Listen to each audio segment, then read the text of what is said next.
बिर्याणी खाऊन कंटाळा आला असेल तर अशी मटण पुलाव नक्की करून पहा. तर इथे मी सर्व सामान काढून घेतलेलं आहे. आता एका कुकरमध्ये आपण 2 ते 3 चमचे मी तेल घेतले. सर्व खडे मसाले छान असे तडतडले की त्यामध्ये एक उभा चिरून घेतलेला मी कांदा घालत आहे. तिथे मी 1 वाटीच तांदूळ अर्धा तासापूर्वी भिजत घातला आहे.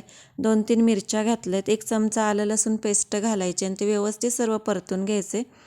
इथे मी गरम मसाला, बिर्याणी मसाला, धने पावडर, हळद हे सर्व घालून घ्यायचं आणि हे व्यवस्थित असं परतायचं आहे. छान असं पाहू शकता इथे कलर बदलला. आता सर्व तांदूळ घालायचा. तांदूळ थोड्याशा हलक्या हाताने परतून घ्यायचा तेलात व्यवस्थित. हे उकडलेलं मटण जसं आपण मटण रस्सा बनवताना मटण उकडून घेतो त्याच पद्धतीने मी हे केले. इथे मी 2 वाटी जो मटणाचा आपलं जे पाणी असतं ते घातलं आणि इथे पाहू शकता मस्त असं आपलं हे 2 शिट्ट्यांमध्ये मटण पुलाव तयार आहे. तर ही साधी सोपी रेसिपी तुम्हाला आवडली असेल तर नक्कीच चॅनलला लाईक, शेअर आणि सबस्क्राईब करा. धन्यवाद.